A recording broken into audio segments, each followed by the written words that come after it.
Heading से ही पता चल रहा होगा कि परिमेय संख्या और अपरिमेय संख्या के बारे में आज हम लोग जानेंगे। ठीक है, तो परिमेय संख्या को अंग्रेजी में रेशनल नंबर कहते हैं। ठीक है, rational number and irrational number.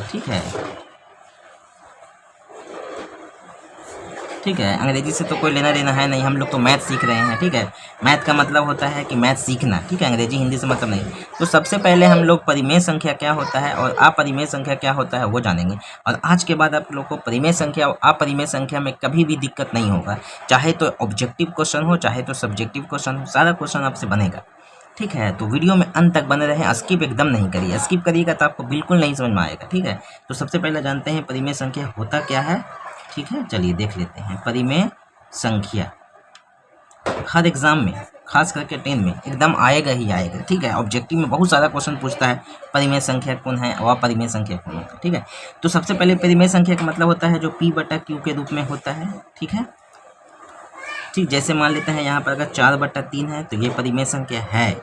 ठीक है, रूट में यही 16 लिख देते हैं तो ये परिमेय संख्या है या नहीं है, तो देखते हैं जिसका रूट निकल जाता है वो परिमेय संख्या होता है। तो 16 का तो रूट निकलता है 4 निकलता है ना, यानी कि भी परिमेय संख्या, इसके नीचे एक छुपा हुआ है ना, तो ये परिमेय संख्या हो गया। ठीक है, अभी देखिए इसके बारे में भी जानेंगे, ये क्या है परिमेय संख्या, क्या परिमेय संख्या है, ये क्या है परिमेय संख्या है, क्या परिमेय संख्या है। ठीक है, तो अभी हम लोग परिमेय संख्या के बारे में जान रहे हैं, धीरे धीरे सारा चीज़ जानेंगे। ठीक, तो अभी आओ देखते हैं परिमेय संख्या। 5/3 ये भी परिमेय संख्या है। अच्छा, अब बताइए 0.5 ये है कि नहीं, 4.2 ये है कि नहीं परिमेय संख्या। ठीक, तो हाँ ये भी परिमेय संख्या है, क्योंकि यहाँ से पॉइंट हटेगा और 10 नीचे आ जाएगा, यहाँ से पॉइंट हटेगा और 10 नीचे में आ जाएगा। ठीक है, ये दोनों परिमेय संख्या है।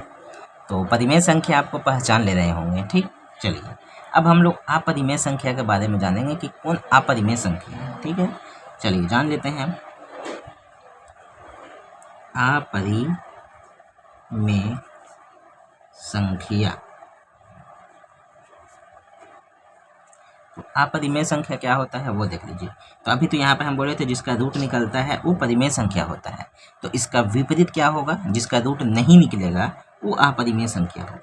जिसका रूट नहीं निकलता हो उसे अपरिमेय संख्या कहेंगे।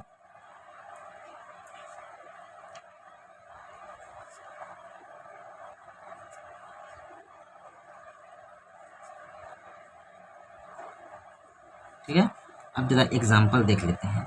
रूट में हम लोग 5 ले लेते हैं, 5 का वर्गमूल निकलता है, रूट नहीं निकलता है, तो ये अपरिमेय संख्या है। ठीक है, रूट 13 निकलता है, हाँ नहीं निकलता है, ये भी अपरिमेय संख्या है।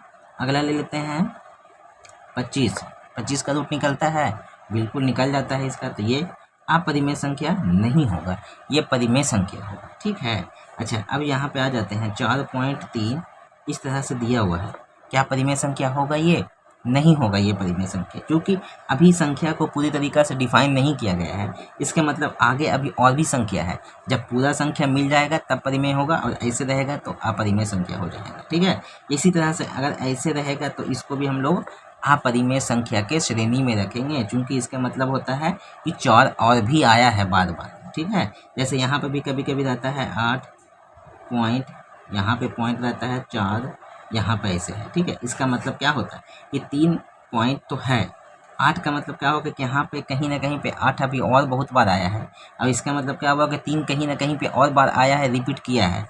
ठीक है, तो ये सब हम लोग को पता होना चाहिए। ठीक, तो अपरिमेय संख्या है, यानी क्लियर समझ लीजिए, जिसका रूट पूरा नहीं निकलता हो, जो बट्टा के रूप में नहीं रहता हो, उसी को हम लोग अपरिमेय संख्या कहेंगे। ठीक है।